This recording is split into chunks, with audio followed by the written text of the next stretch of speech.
We're in the year 2025 now, and NFTs have only continued to spiral down in relevance, in popularity, and value, all thanks to the combined efforts of everyone with a functioning brain cell. But even with all the backlash and pushback from every gamer on the known planet, there are still studios out there that continue to have investments in NFT and crypto. Yes, not just Square Enix with Symbiogenesis or Ubisoft with Champion Tactics and Captain Laserhawk, there are still several other studios with NFT and crypto projects that you've probably never even heard a single whisper of. Whether they be games being made directly by the studio, IPs being licensed out to NFT developers, entire NFT collections, crypto market platforms, or even as simple investment partners, these gaming studios continue to put their money, taken from all of you, into these worthless ventures. And today, we're going to take a look at some of these sneaky little projects and investments, both big and small, that these companies don't want you to know anything about. So, without further ado, let's take a look at our first studio. Bandai Namco is a pretty well-known Japanese developer and publisher, having created the action JRPG series Tales of, as well as the fighting game series Tekken. As publishers, they own the rights to several popular franchises, such as Pac-Man, Soul Calibur, Ace Combat, and From Software's coveted Souls series. They're pretty big and I assume to be a fairly respectable company, which made it all the more disappointing to discover that they're still investing in NFTs. As of right now, Bandai Namco has 2 NFT projects in the works. One is an upcoming scavenger hunt slated for sometime in February, celebrating Pac-Man's 45th anniversary, which is so unbelievably insulting for such an iconic mascot. This is in collaboration with FlickPlay, an NFT interactive platform with whom Bandai Namco is an investor for. The project plans on releasing 2 Pac-Man collections where they will be dropped somewhere in Japan, and people are to then find them a la Pokemon Go style. And once you get them, you can use these NFTs in FlickPlay experiences such as gift creation and character widgets, which can then be used in the metaverse game, The Sandbox. The second project is dubbed Ryuzo and is a digital Tamagotchi-style NFT raising simulator where you raise an AI virtual pet without any of the charm and appeal of an actual Tamagotchi. Ryuzo was launched sometime in 2023 and is or was being directly developed by Bandai Namco alongside a Japanese startup called Actricture. Now, I said was because I'm not entirely sure if it's still alive, because on the OASIC's website where this project is being held, it simply states that the nurturing feature has been ended. But if you go into their marketplace, you can still buy these copy-pasted crystal eggs for the price of an actual physical Tamagotchi. Now, one thing I did find was while most of these eggs have different and sometimes nonsensical descriptions, one egg in particular states that the feature of giving birth is currently in development and expected to be released soon. Well, it's been over a year and a half now, and there is quite literally nothing else I could find about the game. So, either they're quietly still working on it, or it's been abandoned, and if so, well, at least you can still buy these shiny digital eggs with absolutely zero utility. Krafton is a South Korean video game company known for publishing the MMORPG Terra Online, which was unceremoniously killed by the YouTuber Josh Drive Hayes. I did not mean to kill Terra. I do not want to be the harbinger of doom for the MMO world. As well as publishing the popular battle royale PUBG Battlegrounds. Krafton has one NFT game in the works, Overdare, as well as a blockchain called Setless, which boldly claims to be the upcoming standard of the creator economy. How exciting. Overdare, on the other hand, was supposed to be released sometime between January and July of 2024, but looking at their website, that's obviously not the case. However, a peek into their Twitter, whose last post was in October of last year, we can see that from September 30th, 2024, if you live in either Brazil or the Philippines, you guys are lucky enough to be able to participate in the beta of this, ugly and clearly ripped off, Roblox-inspired game? What is Overdare exactly?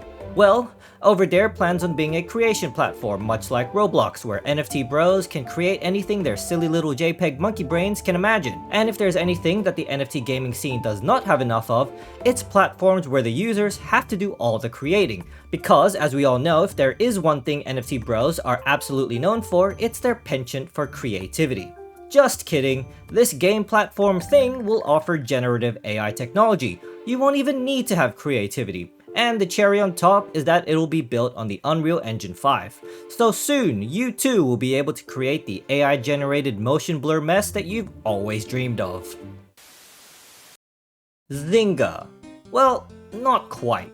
This one is more of an honorable or dishonorable mention depending on how you see it. Zynga is an American video game dev and publisher who is currently owned by Take-Two Interactive, is probably most well known amongst millennials as they were the ones who created Farmville, one of the most popular Facebook games back in the day, before AI-generated slop took over the website. And in August 2023, Zynga would go on to try their hand at NFTs by announcing Sugartown, which planned on being yet another platform filled with fun and enduring games, because we don't already have enough of that. But a little over a year later, Zynga would pull out of the project and hand over all IP control and NFT assets to D20, who relaunched as an indie company headed by the former Zynga VP, Matt Wolf. Sugartown, as far as I could tell, only has 3 minigames in it: a crappy platformer, a garbage NFT knockoff of the Impossible game, and a poker game, because NFTs needed even more gambling in it.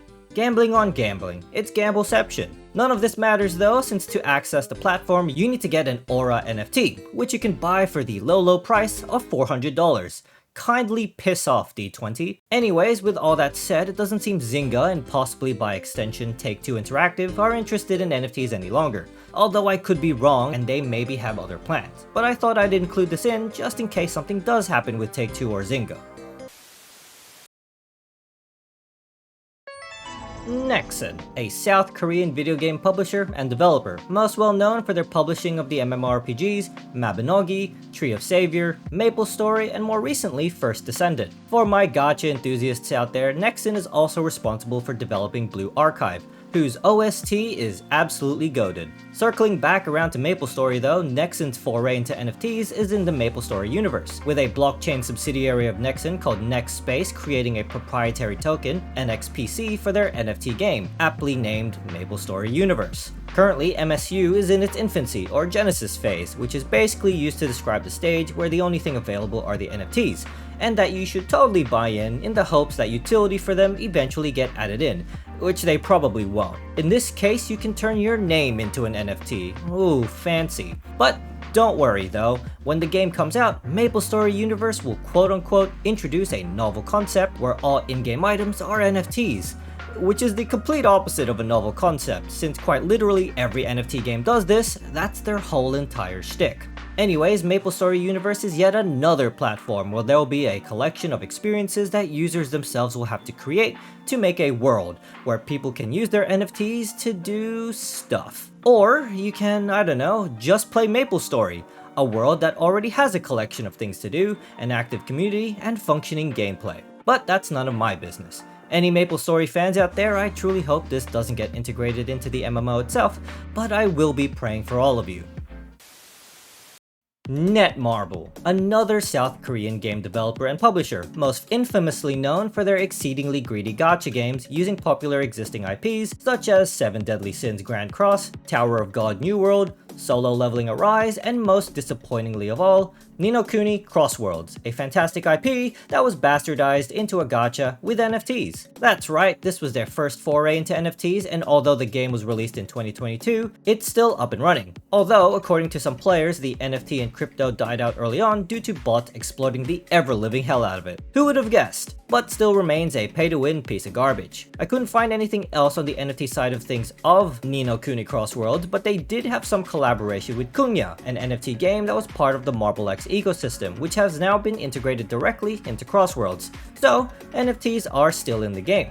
But speaking about Marble X, this is Netmarble's blockchain subsidiary and ecosystem for all their NFTs. And short of actually trying out Crossworlds myself, which may be a future video idea, that is all I could find on Netmarble. Also, I am aware that Level 5 are the actual developers of the Ni no Kuni series, and they were the ones who approached Netmarble to develop a Ni no Kuni MMO. However, according to this, the game itself was developed independently by Netmarble, with only initial guidelines set by Level 5.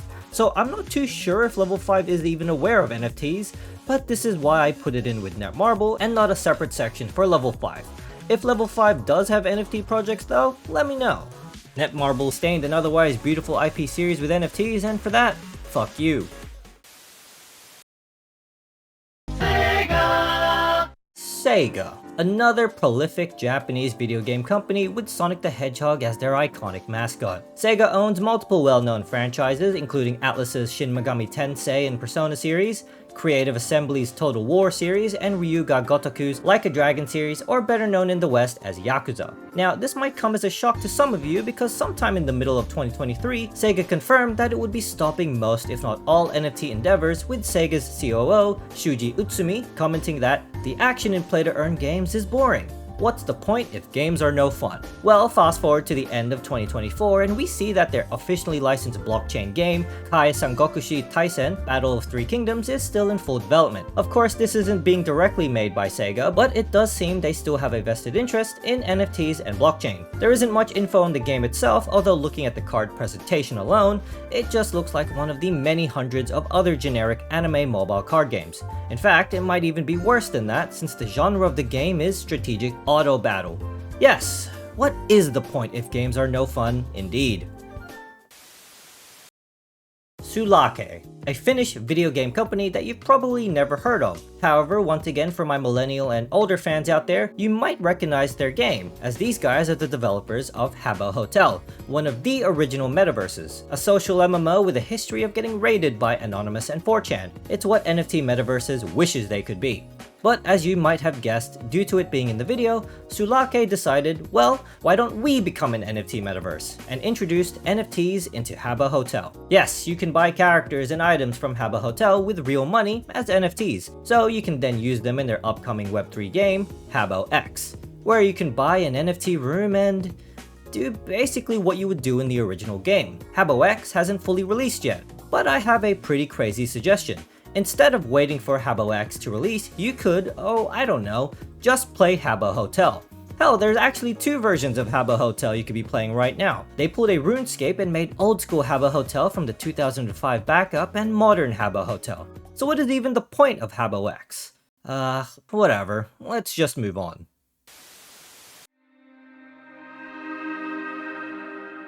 NC Soft, kind of.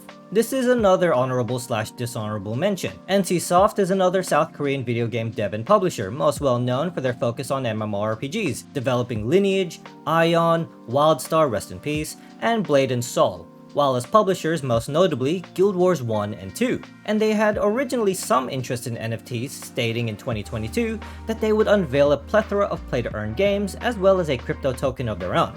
But as of 2025, nothing. At least from what I could see. Now, NC Soft had also previously invested a significant $15 million to Miston Labs, who would later go on to raise $300 million in total. Now, I'm not particularly interested in Miston Labs for this video, but looking at their partners and investors, NC Soft is nowhere to be found. So, fingers crossed that NC Soft has pulled away from NFT gaming. But you never know. They didn't publicly announce anything, so anything is possible. Neowiz, a studio that doesn't even have a dedicated Wikipedia entry. Someone get on that. Neowiz is of course a South Korean video game developer and publisher, with not that big of a track record. But old school gamers might recognize one of their games, the online FPS free-to-play Alliance of Valiant Arms, which Neowiz bought the development rights to after the original studio Red Duck Inc. went defunct. For my gacha gamers and gooners out there, although you're probably one and the same, Neowiz are the ones that brought you Brown Dust 2, a big game with big personality. And for my Souls-like enjoyers, Neowiz made the absolutely fantastic and one of my personal favorite Souls-like Lies of P, which just makes their inclusion in this video all the more disappointing. Neowiz has made the decision to create a Web3 platform called IntellaX, because of course we needed another marketplace. IntellaX was interesting to say the least, not because it's a good platform, but because as an Australian, it's not available to me. Clicking on their website, I get a notice saying it's unavailable in my country. And if you look at the copyright, it's under Neowiz, but that'll be relevant in just a bit. Luckily for Americans, however, IntellaX is available to you guys. Score 1 for the US. Now, looking at the copyright now, it's no longer under Neowiz, but under NovaFlow Labs. But rest assured, it's still Neowiz. This is yet another platform where you can play a game or experience, get some tokens, and buy NFTs. That's it. It's the same as all the other ones. Although hilariously enough, their marketplace is a barren wasteland with absolutely nothing inside. Incredible. CCP Games, and no, that doesn't stand for the Chinese Communist Party, but instead Crowd Control Productions, who are an Icelandic video game developer. Finally, somewhere different, although they were bought up by a South Korean publisher, but that's not important. CCP Games are famously known for their MMORPG, EVE Online, or otherwise known as Spreadsheet Simulator, an extremely in-depth MMO with a robust, open player-driven economy. It released in 2003 and it's still going strong to this day. Now, CCP have decided to lay their eyes onto crypto, creating the EVE token, which will be used in their upcoming online multiplayer survival sandbox, EVE Frontier.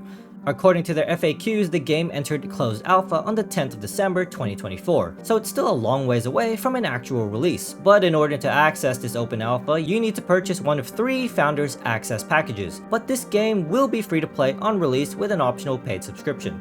Now, my question would be, why not just play EVE Online? Because Frontiers just sounds like EVE Online but with crypto. I honestly don't know, but there you go. EVE Frontiers. It's EVE Online but with crypto. Supercell. Sort of.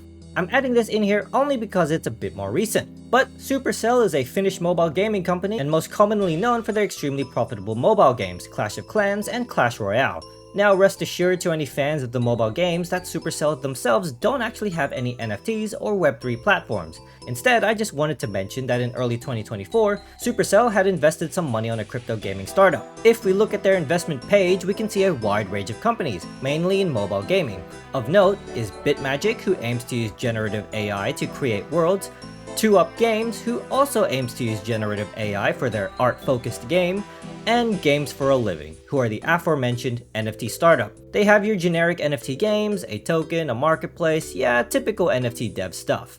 Now, I'm not saying Supercell has some vested interest in NFTs specifically, they could just be throwing money around at startups willy-nilly, but it is something to look out for in the future.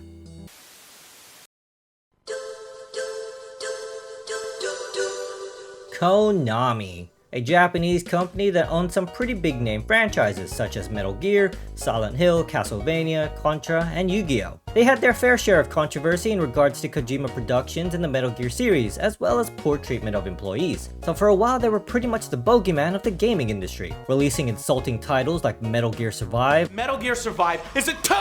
Holy shit, this game is bad. Or a Castlevania Pachinko Machine, a series whose last game was in 2014, the cancellation of PT, and in 2015, announcing they would stop making console-level games and instead focus on shitty mobile games. However, in recent years, Konami was doing okay, publishing Yu-Gi-Oh! Master Duel, the Metal Gear Solid Master Collection, and the recent very well-received remake of Silent Hill 2. While that's all well and good, they're still in the NFT market. In mid-2024, they released Resella, which is yet another marketplace platform for NFTs. How many is that now? I've honestly lost count in this video alone. But luckily for the rest of the world, it's only available in Japan. And fortunately, there doesn't seem to be any NFTs relating to their games. Yet. Since it's still pretty early, but I wouldn't be surprised to see a whole host of Metal Gear NFTs in the near future. Atari, one of the OGs of the gaming industry, an American company having been formed in 1972, they were pivotal for video game arcades and the video game industry as a whole.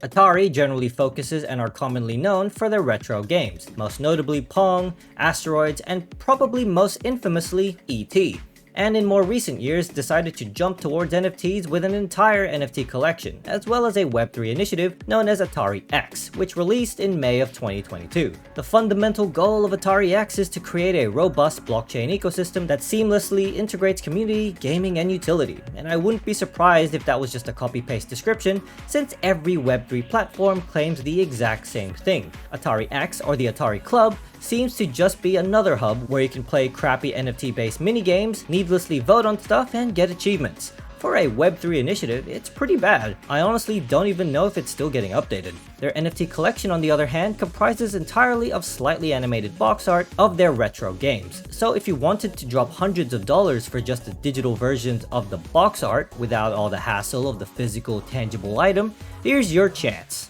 Also, you don't even get the game, so that's cool.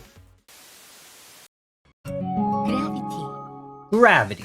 Surprise, another South Korean video game corporation whose claim to fame is the MMORPG Ragnarok Online, a series that's had a sequel, a bunch of spin-offs, and even an animated series. Unsurprisingly, of course, several games in the Ragnarok universe are NFT games, with one game being made directly by Gravity and two of them being licensed out to NFT developers. Ragnarok Labyrinth NFT was the Gravity-developed NFT game, released in 2022. Seemingly, it was just a crappier mobile version of Ragnarok Online, with an unnecessarily forced-in NFT mechanic. This lasted a whole 2 years before shutting down in 2024. And this should have been the end of that, but instead Gravity decided to seek out other NFT developers. October 1st, 2024 saw the release of Ragnarok Monster World, which is a mobile game taking significant inspiration from Supercell's Clash Royale. But don't worry, they differ ever so slightly as Monster World has NFTs. At the very least, they didn't copy-paste Ragnarok Online this time. The next game though, does. Ragnarok Landverse. Bring memories MMORPG to the new era play to earn, with prestigious accolades such as free to play, official server, global server. Sure. Dubbed a blockchain-enhanced MMORPG, Landverse is a free-to-play game that features similar gameplay, in other words, the exact same as the original Ragnarok Online, but with added blockchain elements like mineable resources and token rewards. I'm sure you're all just dying to play. Landverse originally released in 2023, but they plan on a new beginning happening in Q1 2025, with a new experience exclusive to Ronin, although other servers will migrate to Ronin at a later date. Honestly, you could just play the original MMO, or better yet, play the amazing fan game Ragnarok Battle offline. I had a lot of fun with that game, more so than any NFT game I've played, and RBO came out in 2004. Come to Us. How unexpected! A South Korean company focusing on mobile game titles. Their claim to fame was the game Summoner's War in 2014, which in the span of 3 years earned $1 billion in revenue. They've also partnered with Disney to develop a Walking Dead title, which was just an idle game, as well as moving towards gacha games with Lost Centuria and more recently Starseed Asnia Trigger. In 2022, Come to Us would release C2X, which was an NFT marketplace that I don't think exists anymore, as every time I try to click on their link, it gives me an error, and any searches for C2X just leads me to articles about their launch. However, I assume C2X would instead be rebranded X-Planet, which is Come to Us's current NFT marketplace, featuring K-pop groups, one of their mobile titles, and Flashman for some reason. Come to Us would then release its metaverse platform, or at least the concepts of one, in 2023, dubbed Come to Verse. It planned on being one of the many metaverses that already exist, but as of right now, there isn't really anything that came of it. Its last news post was in 2023 and then radio silence. I'm gonna assume it was abandoned. A month later, Come to Us would partner with Firefly Games, The Sandbox, and Formless Capital to form Meta World Entertainment, which is yet another platform focusing on Web3 experiences. Sometime later, Come to Us would create their own dedicated gaming blockchain called Xpla, which is another Web3 platform that, yeah, you get the idea by now. But hey, they have a post titled Make Xpla Great Again, so that should give you an idea on the people behind it.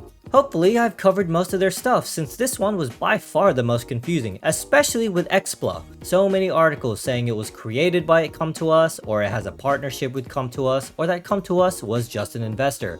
It was pretty annoying, but I'm just gonna go ahead and say it's all Come to Us. And now we're on to our final studio for the video.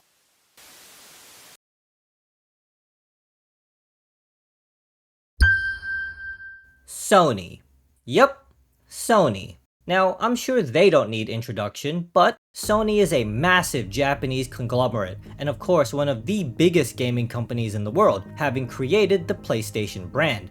Sony actually has a couple Web3 and NFT properties already. Mainly in Japan, it's unreleased to the rest of the world. In 2022, Sony released their own NFT marketplace dubbed SNFT, where you can buy random photos, 3D animations of balls, production material of the anime Licorice Recoil, and whatever this is.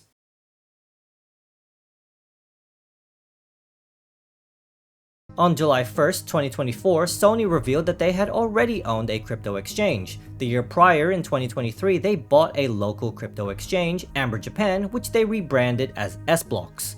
30 days later, on the 31st of July, Sony Bank, a subsidiary of Sony, launched a Web3 app called Sony Bank Connect that allowed users to collect and trade NFTs linked to their SNFT marketplace. Now jump forward to this year on the 14th of January, and Sony has just released a blockchain dubbed Sonium. headed and developed by Sony's blockchain branch, Sony Blockchain Solution Labs, SBSL. A group formed in 2023, this blockchain had been in development for several years now and is now fully launched. Sonium is yet just another Web3 platform, but it won't just focus on gaming. This article from Ledger Insights claims that Sony plans on leveraging their IPs from Sony Pictures and Sony Music, and gives the example that potentially Japanese customers who buy titles on Prime Video would be able to buy digital collectibles, aka NFTs, and gain access to exclusive content. Since this is newly released, not much has happened yet, but these next few years will be interesting to say the least. Also, I'd like to point out that Sonium is supporting and actively encouraging the creation of meme coins as part of their vision to empower creators, fans, and developers.